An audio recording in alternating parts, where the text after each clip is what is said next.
Competency EN 2.7 demonstrate the correct technique of examination of the neck, including the elicitation of the laryngeal crepitus. Examination of neck. Inspection. Under inspection, first swelling. Examine the site, size, shape, surface of the swelling, color, number, situation and edge. Multiple swellings indicate the diagnosis of the enlarged lymph nodes.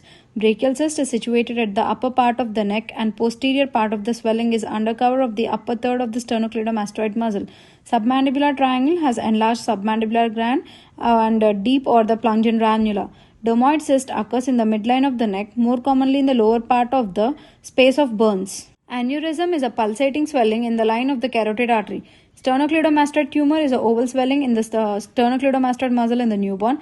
Carotid artery tumor lies under the anterior margin of the sternocleidomastoid muscle at the level of the bifurcation of the common carotid artery, that is at the level of the upper border of the thyroid cartilage. Cystic hygroma is in the lower part of the posterior triangle. Multiple lymph nodes on both the sides are common in the posterior triangle. Ask the patient to swallow the saliva. Thyroid swelling and thyroglossal cyst moves with the deglutition, but the thyroglossal cyst moves up along with the protrusion of the tongue. Next is skin. Red and edematous indicate the inflammatory swelling. Tense and glossy with venous prominence if the swelling is a sarcoma with rapid growth. Sinus or fistula or the ulcer or the scar should be noted. Inspect for the visible and dilated cutaneous veins in the face and the upper part of the chest.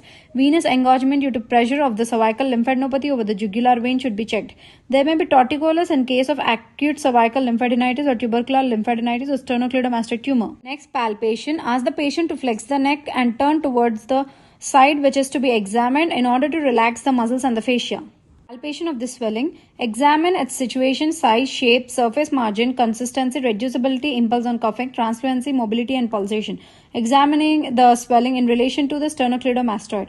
On one side by keeping your hand against the chin opposite to the site of the swelling and ask the patient to press against the resistance. On both the sides, ask the patient to press the chin against the resistance where sternocleidomastoid muscle comes into action. If swelling is beneath the sternocleidomastoid, which is quite often, swelling disappears.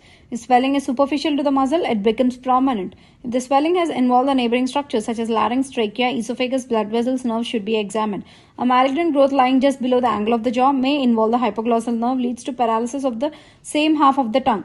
Patient is asked to put his tongue out. In case of paralysis of the tongue, it will deviate to the side of the lesion. Involvement of the skin with the tumor should be examined. This is done by pinching the overlying skin of the tumor or by gliding the overlying skin over the tumor. Next is the palpation of the lymph nodes. Start from below with the supraclavicular group, then moving upwards, palpating the lymph nodes in the posterior triangle.